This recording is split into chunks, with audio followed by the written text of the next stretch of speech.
Welcome everyone to the Women's Spirituality Program. It's my great pleasure today to host Kaya Oakes. Kaya Oakes is the author of 5 books, including The Nuns Are All Right, Radical Reinvention, and Slanted and Enchanted. Her most recent book is The Defiant Middle, How Women Claim Life's In-Betweens to Remake the World.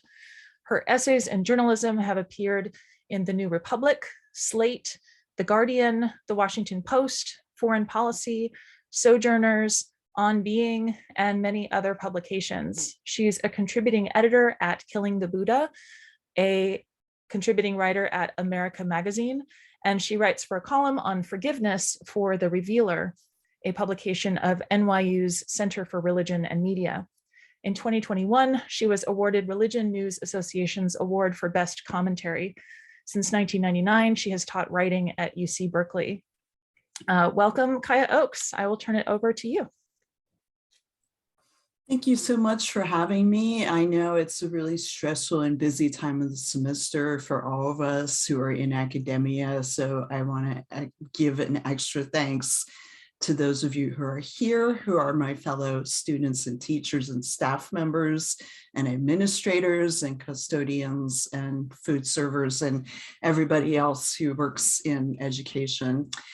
So it's really nice to be with you all from Oakland, right across the bay from CIIS. And I'm going to share some slides with you. So let me know if, whoops, I always push the wrong button there. Let me know if you can see these. These look okay, so great. So Sundari, Dr. Johansen Hurwitz asked me to come today and to talk about The Defiant Middle, which is my most recent book. And what I'm gonna do today is just talk a little bit about, I have a sort of 3 things to sort of mainly discuss with you. And one is, how do these books come about? Because I think one thing we don't talk about enough in academic writing and in writing in general is kind of like how the sausage gets made and how do you write and publish a book in 2022? I think that can be kind of a mystery, especially when you're a grad student. So I thought we'd start with a little bit about that. How did I come to write this? And then I want to talk about some of the themes in the book. And then I have left it open at the end for questions. And I've also got a slide at the end with my contact information in case any of you have to leave early or you just don't feel like, ask a question today. And I'll after I'm done with the slides, we can I'll leave the chat open so people can ask questions on chat or, just ask me. So how did this book come about and what is the state of publishing at the intersection of feminism and religion? So we're in an interesting moment in publishing in that more people during the pandemic were reading than before the pandemic, which is fantastic.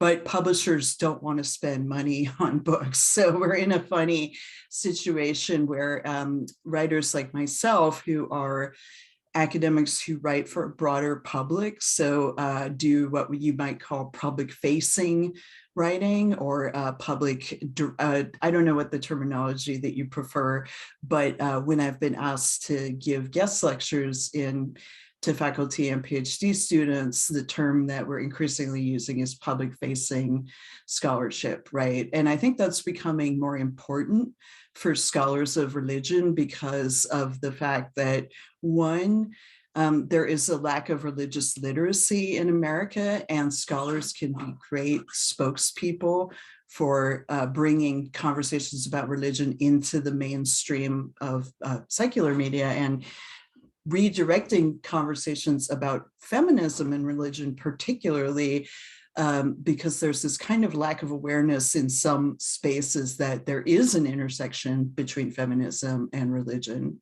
So that still remains to be an issue today. So when I began to think about this book, so the process was pretty linear for me. I got this graphic from the University Press of Florida.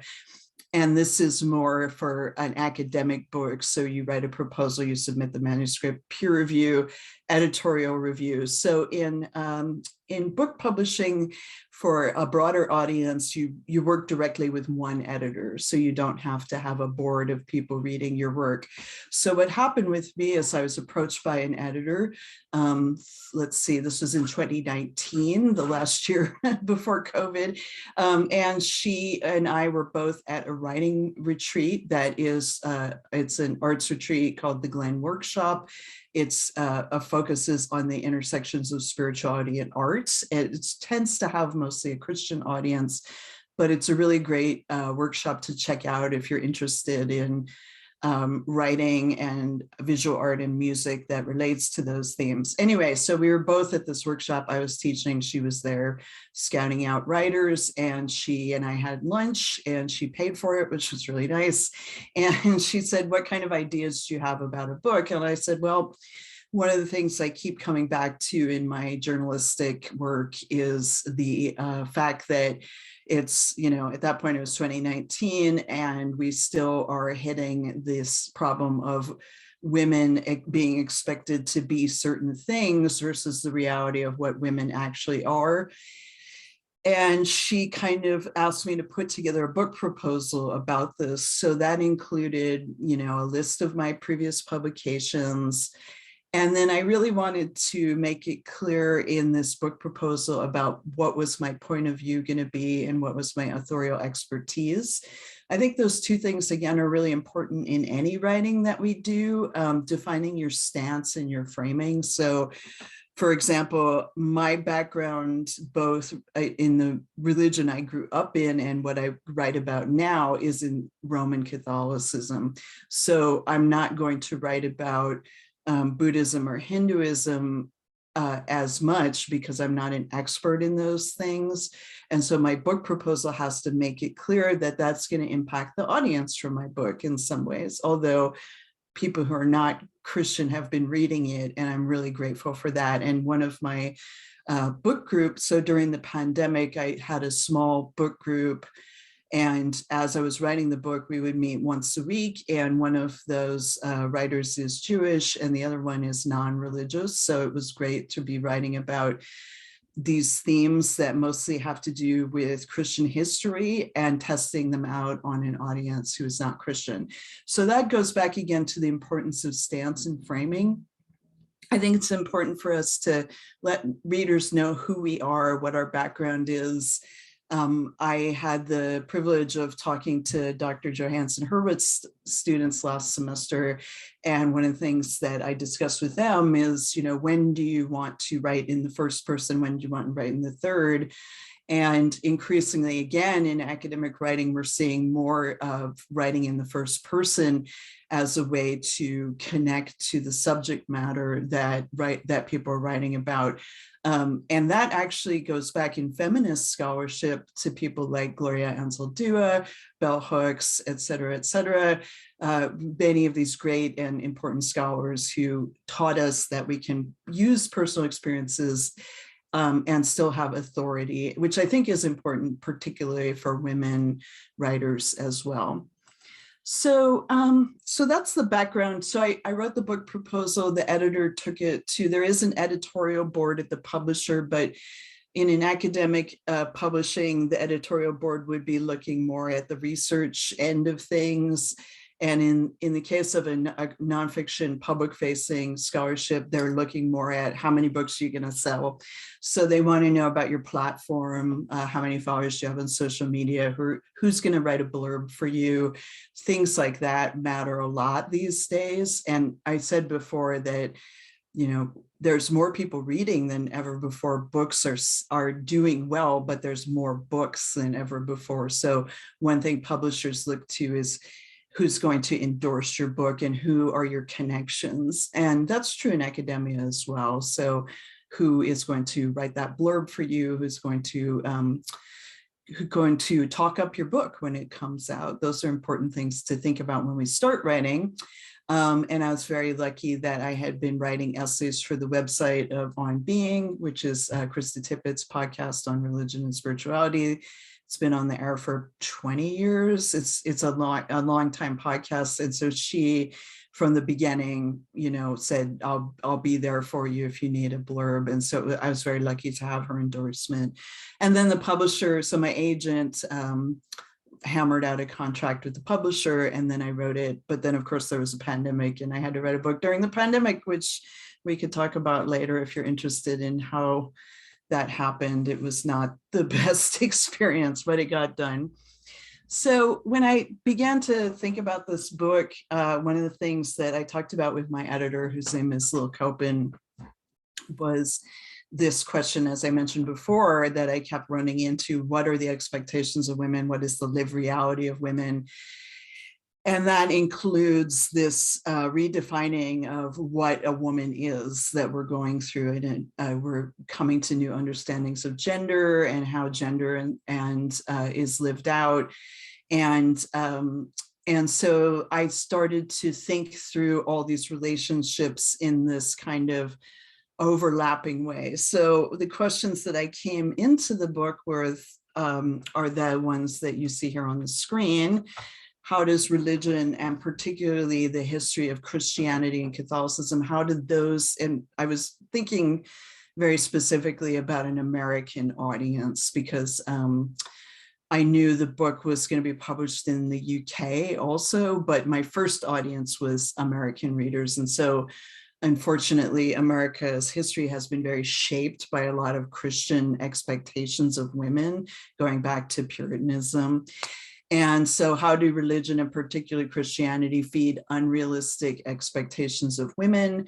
Who were women throughout history who became role models of defiance? That was really important to me to bring this book together by looking at stories. I'm a storyteller by nature.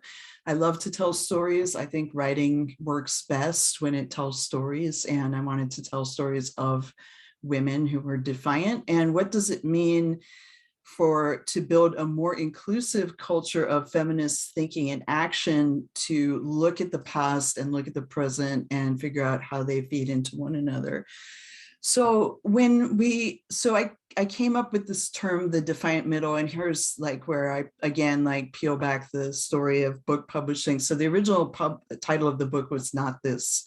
It was going to be called Medieval, because I really liked this idea of the medieval era being an in-between era, and how a lot of the women I write about in the book are mystics from the medieval era. But the publisher was worried that people would see that and assume it was a book about the Middle Ages. So they asked me to change it. And I thought about the Defiant Middle. So we kind of batted around ideas, came up with the Defiant Middle, but they added that subtitle, and that the very long subtitle, which is How Women Claim Lives. Wait a minute, I have to look at it. How Women Claim Lives in Betweens to Remake the World. That's because subtitles have keywords that help people find it on Amazon, right? So that's what the subtitle does. Essentially, it's search engine optimization. Anyway, so the Defiant Middle is the place in between feminism, religion, social and cultural expectations of women, the desire to end patriarchal privilege. And again, this is not about the end of men, but about the unearned privileges that men enjoy in many societies around the world, rejecting stereotypes. Who are our role models for defiance? So the Defiant Middle is sort of the centrifuge of all these ideas. And as you can see, that's a lot to wrangle. So I had to figure out how to get that into a shape that readers could follow along with. So what I decided to do, rather than to write a narrative book, I have written previously about, most of my books have followed a narrative structure. And in creative nonfiction, or in fiction writing as well, you think of that as a narrative arc, where there's like events that build up to a climax and then slow down at the end. And that's this, every movie, every play has some kind of narrative arc, and most nonfiction books, including many academic ones, have some sort of narrative story as well. But the reason I decided not to do that is because I thought this idea of looking at thematic relationships between expectations and reality was much more interesting and also more challenging.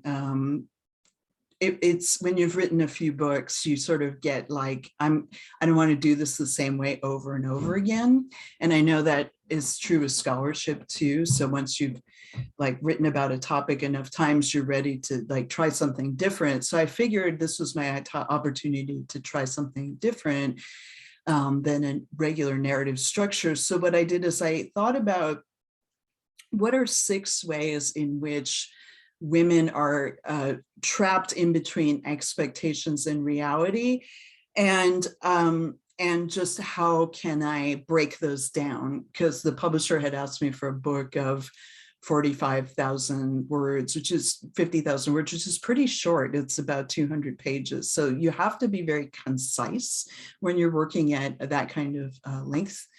So I tried to break it down to themes that were both universal in some ways, but also individualistic.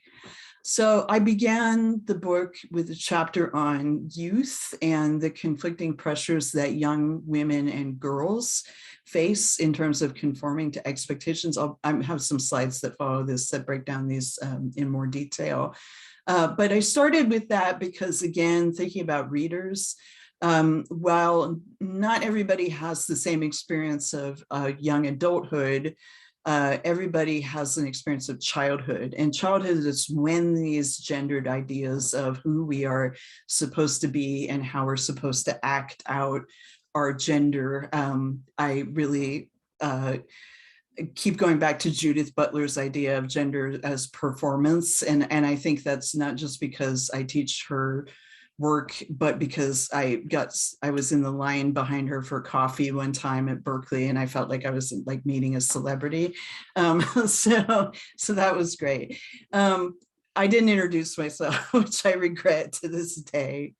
But anyway, so youth is when we begin to experience, like girls are supposed to do this, boys are supposed to do this, and that impacts play and clothing and everything. And so I decided to start with that, and then I decided to move on to erasure and age, because I turned 50 while I was writing the book, and I felt the kind of grinding gears of that transition into the era of invisibility and erasure, just as I was coming into a very powerful age in terms of my accomplishments, and that I was becoming, before the pandemic, that I was becoming increasingly invisible when I was out in public, just due to the fact that our culture is afraid of old people and that we hide them away and try not to. I just read an article in the New York Times about preemptive Botox. So women in their 20s getting Botox so that they will never develop a wrinkle. It's not to correct the wrinkles you already have, it's just so that you never actually get them. And I found that kind of terrifying, sort of Black Mirror-ish, what's going to happen in the future. We're not going to allow people to age. And yet, as we know, age is very powerful for women, and we enter this really powerful eras of our lives as we get older.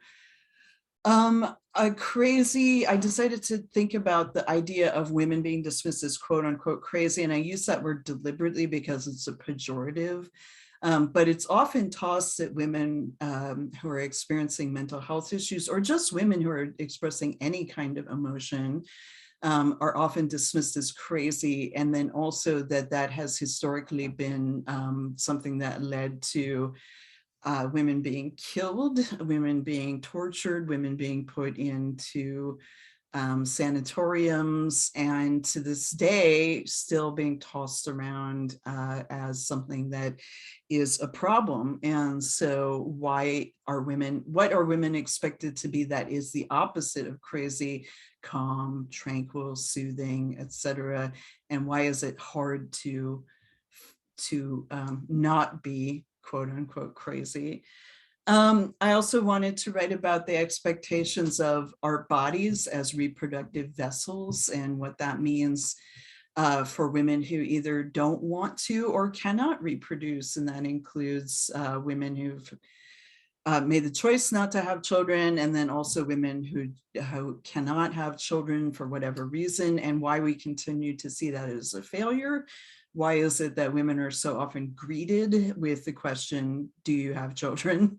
And as the writer Rebecca Solnit says, we need to think about the problem with that question. Her book, The Mother of All Questions, I highly recommend on these issues. But it's something that I feel a lot of people experience and again, don't necessarily feel comfortable discussing. So I wanted to make that conversation more open. And then I also wanted to talk about Butch, Femme, Other. That ended up being the title of the chapter, but I think what that chapter really gets into is the idea that binary ideas of gender are very impractical in a lot of ways. And while we might be looking at moving beyond binary ideas of gender as a new thing, it's actually been happening for many years, that there are people who are gender nonconforming, and that felt very important to unpack. And then the last two chapters of the book, again, are thematically connected. I wanted to write about women's anger because it is, again, something that is misunderstood or used against us. But I also wanted to write about solitude, and so how solitude means rejecting the role of caretaker. So often there's a cause and effect relationship between anger and solitude, and also people getting angry at women who want to be solitary because that's considered to be selfish or inappropriate. So that's what I did in terms of thinking about structure. So let me just talk to you briefly about some of the people that I talk about in the book and how they exemplify some of the issues that I just mentioned in a broader sense. So in the chapter that begins the book on youth, one of the things I really wanted to talk about was purity culture, which again, when we connect back to Christian history, particularly is a really, but it's an issue in other world religions as well, this idea of preserving a young woman's quote unquote purity in order to make her so that she is saving herself for marriage. That's language that is still used in a lot of conversations about these issues, but how purity culture has outcomes into, again, our expectations of girls in particular. And yet, so that we want girls to stay innocent and pure and to preserve themselves, but we also want girls to be our leaders. And so there's a contradiction between those two things that someone like Greta Thunberg is living out today, which is that we are looking to her to, and she, talked about this in her famous speech to the UN, where she was, really screaming at them and saying, this is, climate change is your fault, and you're asking it for young people to fix it. And how are we supposed to do that when you left us all this destruction? Greta Thunberg led me back to Joan of Arc. And so Joan of Arc epitomizes historically this tension, again, of what we expect a girl to be in the time that she lived, which, pure and feminine and saving herself for marriage, but also the King of France looked to her as a military leader because of her visions. And then she was killed as a result of what she, her visions. And so a complexity there is also that one of the reasons Joan of Arc was killed is because she wore pants. So when you read the trial transcripts, one of the things she was accused of was cross-dressing. And so the church leaders at the time found that that was maybe an indication that she was possessed by a demon. So the precedent, again, of like what a girl is supposed to be, and girls feeling like it was, Joan of Arc feeling it was appropriate for her to arm herself to lead an army. It was both something that people looked up to her for and that they were terrified of. And so she embodies those contradictions.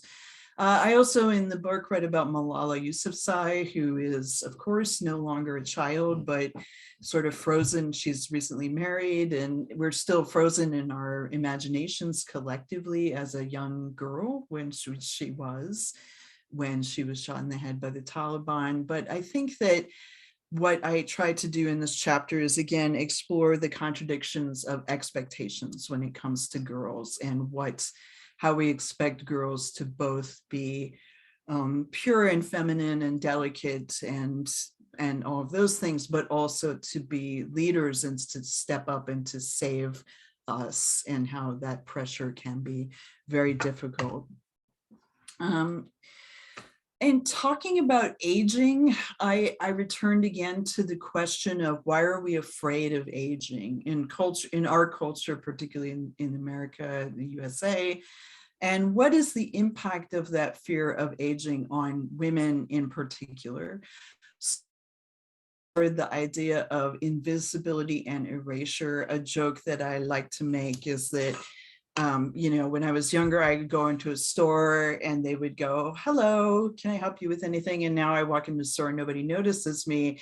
And so what I want to do in my old age is to start a gang of shoplifting old ladies, and then we can just go into stores and steal things and give them to the needy. But it really is true that part of the reason that we have an erasure of women who are aging is our lack of role models in their elder years. Our culture has, again, sort of in popular culture, particularly actresses in their 50s, 60s and up are sort of have talked, Helen Mirren, for example, has talked about how part of why she doesn't do Shakespeare anymore is because Shakespeare didn't write characters who were elderly women. There are just a few. And then in the book, I also talked about the pressure again of women in the public eye with plastic surgery and fillers and hair dye and all of this stuff that women are pressured to do in order to look younger. A lot of that has to do with sexual viability and the loss of quote unquote sexual attractiveness after menopause, which is really, again, tied up in heteronormative ideas about the value of a woman. So whilst I was writing this chapter and researching it, I thought about Carl Jung's archetype of the wise old woman and how there are more ancient ways of looking at women that are more embrace the wisdom of age and embrace aging as a powerful thing. So one of the figures in the Bible that's often neglected is Anna the prophetess, who she shows up at the birth of Jesus, and she's described as this woman who's been praying in the temple for decades and decades, and Jesus is presented as an infant, and the old man who's there gets to make this long speech, and Anna the prophetess doesn't get to say anything. So we don't know what she said, but we know she was there. But she's actually a powerful figure to kind of, again, when we're reimagining the role of older women, it's another example of someone who is hiding in plain sight. And then this image that I pulled is from the Hopi people.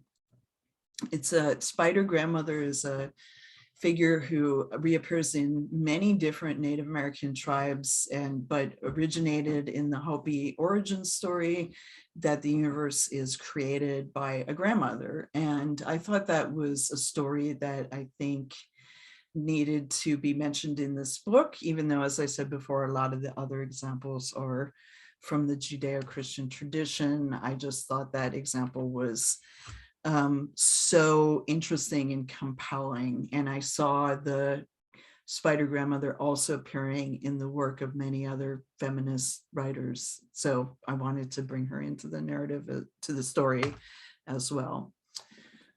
Craziness and stigmas of mental health. So I begin this chapter talking about the philosopher Simone Weil, who died during World War II. She was a philosopher, but she also was working with the French resistance. and she starved herself to death. So she died by suicide, very deliberately stopped eating. And throughout the history of, and she was somebody who was born Jewish, but was interested in Catholicism, spent a lot of time around Catholics, was very attracted to St. Francis of Assisi, was one of her role models. But she suffered from a condition that was in the past referred to as holy anorexia, H-O-L-Y, anorexia. So there was a belief among early Catholic saints that if you stopped eating, that you would somehow survive. And Catherine of Siena did this, and many other saints did this. Now, today, we would define that as an eating disorder. And today we would probably, if somebody said, I'm starving myself in order to have a visionary experience of God, we would most likely get them some medication, get them to a therapist, etc.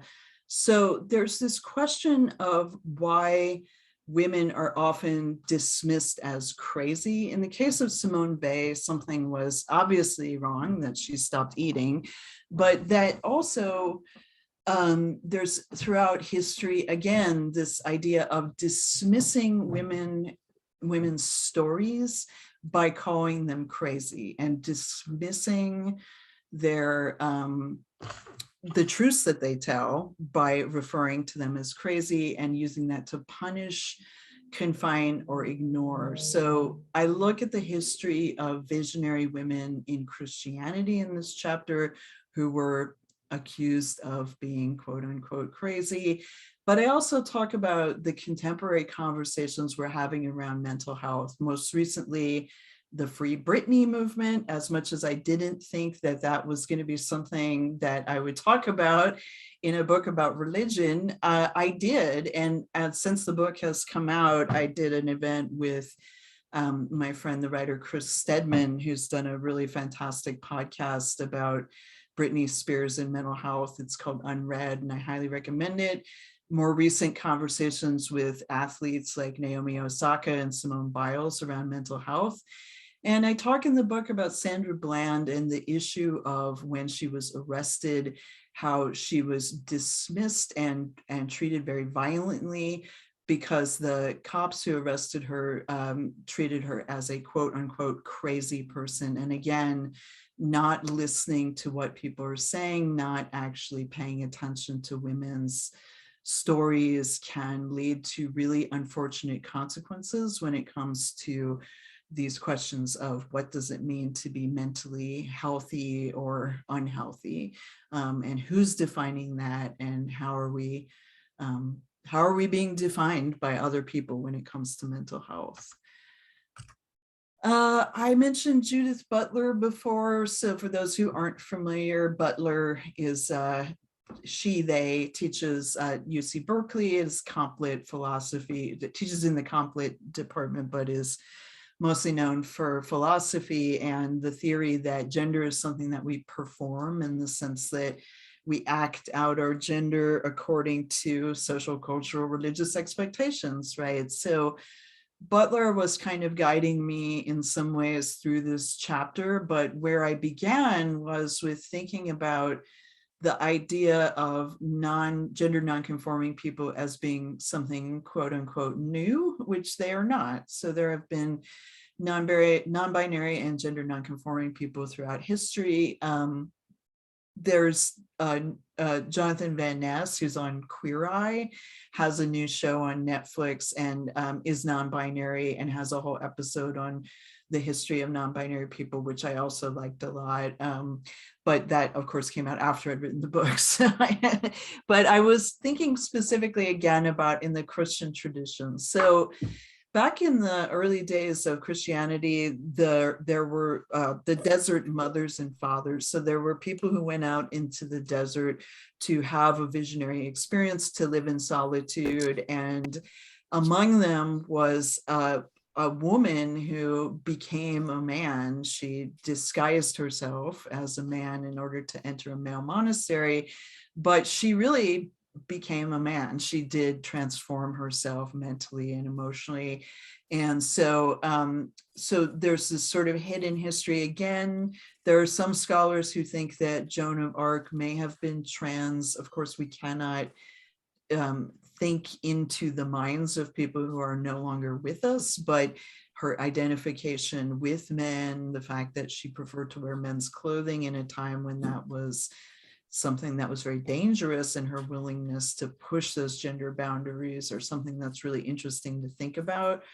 In any case, in doing the research for this chapter, I discovered or rediscovered the Public Universal Friend. And the Public Universal Friend was a Quaker. And at the time that they were living, they had an experience of an illness, probably typhus of some sort, and was very sick, and woke up from their illness and said, I no longer have a gender, and I am now a genderless prophet, and went ahead to form a Quaker, a spin-off of the Quakers called the Public Universal Friends, and went on preaching tours and confounded people in early America because of the fact that the friend looked like both a man and a woman, and people were constantly kind of trying to figure out which gender they were.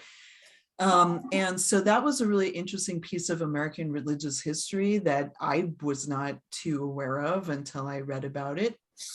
And then couple centuries later, Polly Murray, who was a civil rights attorney, and then later became the first Black woman who was an Episcopal priest, when the first women were ordained into the Episcopal priesthood in the late 60s and early 70s. But throughout Murray's life, Murray wrote extensively about the fact that Murray felt that inside they were a man. And so I'll use she pronouns because Murray used she pronouns, but she went from doctor to doctor trying to discover if something was wrong with her. Like she had, at that time, there was a theory that butch women or masculine presenting women had testicles that were undescended. And Murray read that theory, and she went to a bunch of doctors trying to confirm that. Was in a relationship with a woman for many years in the closet. But really did think that that she was living somewhere between genders. And so again, these examples of people that throughout history we didn't really, have sort of been, their histories have sort of been lost or hidden. So rediscovering that when we're thinking again about expectations of women was really challenging and fruitful part of writing this book. I mentioned anger and how women's anger has been perceived as aberrant or dangerous. And the frame for this book that for this chapter that I used was the story of Dorothy Day, who was the founder of the Catholic worker movement. She was a Christian anarchist, but before she converted to Catholicism in her 30s, she was a writer for socialist and communist newspapers. And throughout her life, she was constantly getting arrested at demonstrations, and was very much somebody who put her life on the line for the poor, for the marginalized. And so this is a famous picture of her. This is a United Farm Workers demonstration towards the end of her life. But she was also a very angry person. And so all the accounts of her have sort of talked about how she was very holy and she was very spiritual. But then when you read a little bit deeper into people who actually lived with her, that she was constantly yelling at people and snapping at them and going and just, just getting really angry at people. One of my favorite anecdotes is that a Catholic worker house is a place anybody can go to get a meal. There's one in East Oakland, there's one in Berkeley. So they're constantly making soup and other things that you can share with a lot of people. And somebody came to the Catholic worker and asked Dorothy Day what was her soup recipe. And she said, well, you just keep chopping vegetables until your fingers bleed. And so she had a lot of anger, but she was kind of, again, caught between expectations and reality. So again, unexpressed anger can become very toxic. And what we're learning is that epigenetic markers on our DNA can be caused by trauma that our ancestors experienced. So if we have women in our families who were not allowed to get angry, who were forced to suppress their anger, that in turn has shaped not only our social behaviors and how we act and handle our own anger, but can have impacts on our DNA as scientists are beginning to untangle this. And it's a really fascinating, but also troubling thing to think about considering world history. So unexpressed anger and what happens to unexpressed anger for women when we're not allowed to express our anger is something that I really wanted to unpack. And so Dorothy Day helped me to do that, sort of like the expectations of somebody who's very holy, very committed to their religious beliefs as part of their life and how they live out their life, but also very angry and why we are so troubled by women's anger. And that in turn led me to the idea of solitude. It seems the connection between anger and solitude seems at first to me, I wasn't sure I was going to be able to knit these two together. And then I realized actually a lot of the reason that women need to be alone is because that's where we go to be angry, right? So I was reading about the history of, in America, we have this romantic relationship with people like Thoreau, men who went off into the wilderness and pursued solitude, and we think of them as like mystical and sort of like part of the nature of American religion is that sort of like forging your own path and embracing solitude and so on and so forth. But there's not a lot of examples of women who got to do this because, again, women are expected to be taking care of people, to be nurturers, to be in community. And I discovered this woman named Sarah Bishop, who was a hermit who lived in early America around the same time as the Public Universal Friend, actually. And Bishop, a little earlier than that. So during the Revolutionary War, Bishop's family was attacked by the British and she was raped, and she went and she lived in a cave because she was traumatized and she wanted to be alone. She was afraid of men, she was afraid of society, and she lived in a cave for the rest of her life. And that's kind of a tragic story of solitude. But it does lead us to some questions about why women seek solitude. So often it's a place where we can process trauma. It's often a place where we can process emotions that we're not comfortable with expressing or allowed to express. And that again led me into the past. And I've been interested for a long time. I mentioned before how this book began with the idea of medieval mysticism. And the medieval era was one of the few times in European history when women were allowed to be alone. And so you had communities of women that embraced solitude, like the Beguines, who were not nuns, but they were unmarried women who banded up and decided to live together, but part of their day would include solitude, and part of it would include caring for the community, and part of it would include prayer. And they built solitude into their schedule every day. In the medieval era, we of course also run into women like Julian of Norwich, who was an anchoress. So she lived in a small room that was anchored to the side of a church, and she deliberately chose that lifestyle.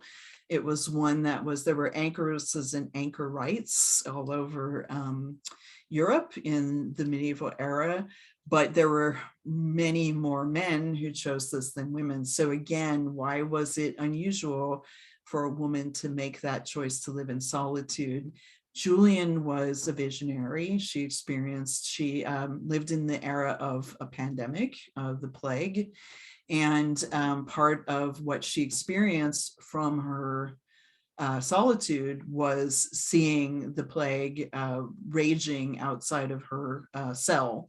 So interestingly, writing this chapter during the COVID lockdown also helped me to understand that in solitude, we're not disconnected from the world, we're still connected to it. I have always thought of my little room here since I've been working and doing social things online and connected to the world for 2.5 and teaching through this webcam, is that in the medieval era, the cell that Julian lived in, one window faced into the church, and that was her spiritual life, and the other one faced out into the town square, into the village. And so many ways that we're living that reality in the pandemic, where we're isolated but still connected to one another. And so again, solitude for women can be very empowering, because it can be a place where we come into touch with our ideas of divinity, and sometimes those spiritual experiences are heightened in solitude. And so I wanted to really end the book with a chapter talking about self-agency and how solitude can help women to discover that. Excuse me. So what the book led me to towards the end was this kind of, whoops, how did I manage to go the wrong direction? This larger central question of what is it going to take to build an inclusive feminist future in which women and non-binary people and people in between genders, people who are questioning gender, can live out their authentic selves in a way that allows both a spiritual and cultural flourishing. And I think the thing that led me to that question at the end of the book, what is it going to take for us to get to that kind of inclusive feminist future, were my students, who are very much living out ideas of gender in ways that are beginning to be freed from some of those cultural expectations that my generation grew up with. In some ways they're still stuck with the same problems, of course. But that the listening to Gen Z, or I think they're Gen Z, I keep asking them to decide what to call themselves, because otherwise they'll be stuck with a terrible name like Gen X. So what do young people teach us about the idea of expectations of gender? And I think this insistence in current fourth wave of feminism of thinking about identity is really important, because the more that people are allowed to define their individual identities, the more that they can slough off a lot of these expectations of gender that are very damaging. So feminism needs to adapt, just like any other social movement. Feminism needs to adapt, and it needs to look to young feminists to help us learn to adapt to a different kind of feminist future. But so that sort of central question became where the book really kind of came together. And I just want to end with a slide from Bell Hooks, because she passed sadly last year. And her work, again, Gloria Ansel, Dua, Butler, a number of people really helped me think through these ideas.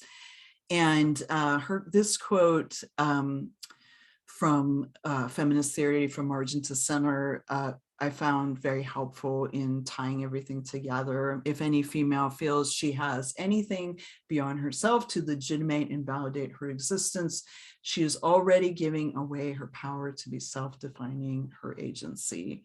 That, I think, is a good guiding place to end the part of this conversation where I'm just talking.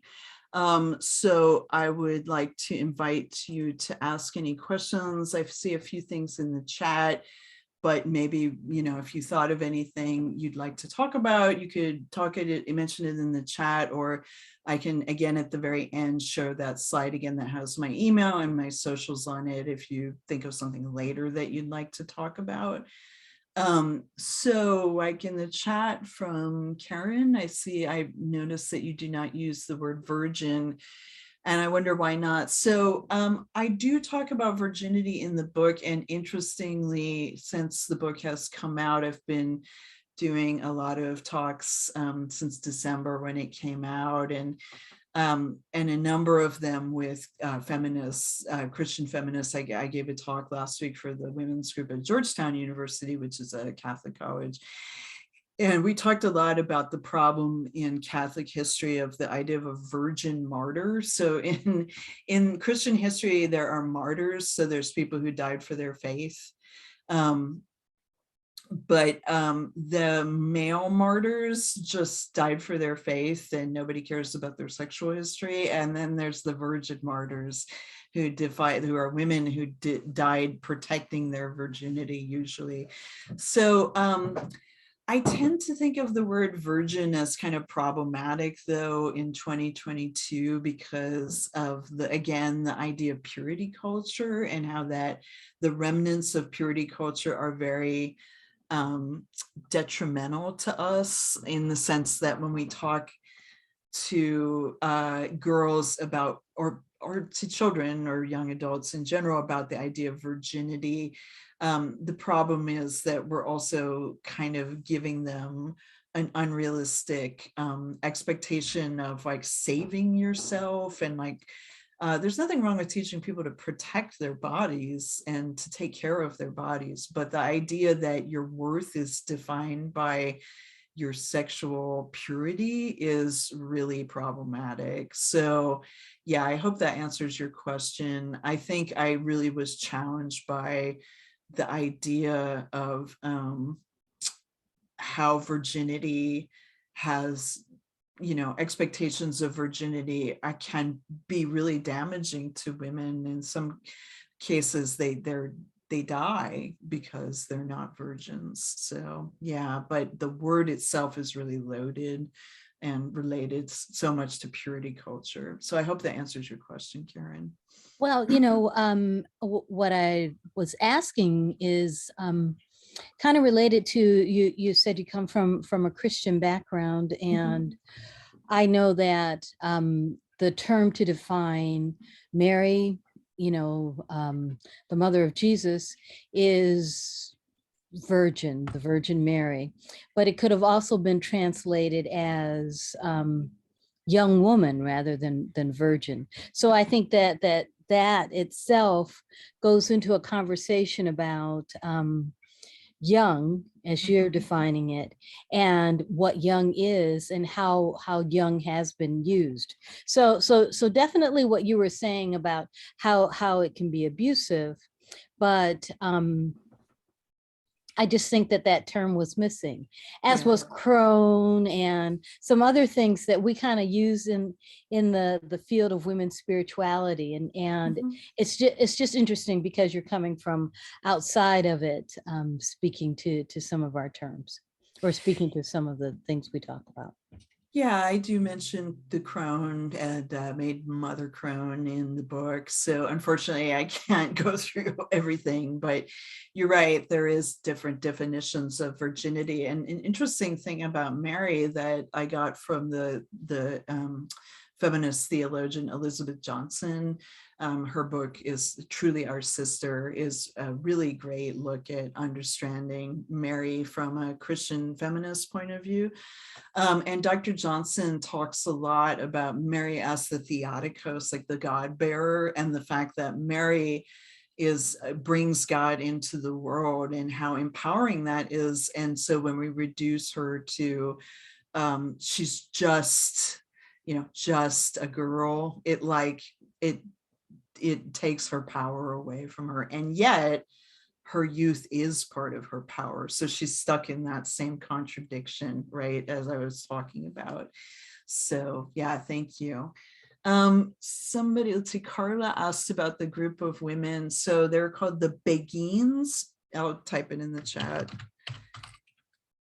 And the Beguines were again a group of, they were not nuns, they were women who wanted to live in community, and a lot of their spirituality was influenced by the Benedictines. And the Benedictines were a religious order that was co-founded by a brother and sister, so Saint Benedict and his sister Saint Scholastica, who has the best name ever. Saint Scholastica came up with this idea of a spiritual life that was, they call it ora et labora, so prayer and work. And so part of your day is spent in solitude. Part of your day is spent in community praying. So you pray in solitude, you pray in community, you work in solitude, and then you work in community, and then you rest. And so it's a genius like way to live your life. And the Benedictines influenced a lot of other people, including the Beguines. So yeah, so it was the Beguines were the religious order that that built solitude into their schedule. So we've just got like 5 minutes left. So if anybody has any last minute question, I'd be happy to answer it. Otherwise, we can all go have 5 free minutes in our schedule, which never happens at this time of year. Thank you so much for being here. I'm glad to meet all of you. And again, let me just share that last slide again. So if you want to reach me, you can email me. I'm just my name at Gmail. I'm on Twitter with just my name, and then I'm on Instagram as Kaya Oaks Writes. And I teach in the college writing program at UC Berkeley. So that's my day job when I'm not writing. And I also want to jump in and just say that I was fortunate to get an advanced copy of Kaya's book, and I devoured it in about 3 hours one night. I made the mistake of saying, oh, I'll start reading this before bed and I can read it over a few nights. I stayed up till like 2 a.m. to read it because it was so engaging. So I really recommend it. I'm not Christian. I do have a Christian background, but I don't identify as Christian. I still found it really a powerful work of theology that I think goes beyond Christianity. And I also appreciate how in the book you talk about a lot of different intersections with feminism, beyond gender, which I think is, important to note about your work as well. Thank you so much. Yeah, that was really important to me too. And finding a publisher who would let me do that too. So I highly recommend Broadleaf Books. If any of you are interested, they are publishing books by writers who are not Christian. They are a Christian publisher, but they're very interested in different religious traditions and how they speak to one another. So yeah, they've been really wonderful to work with. And I'm very lucky because I've been through some pretty crappy publishing experiences. So anyway, thank you so much again to Dr. Johansen, and to V as well for helping out with putting this event together.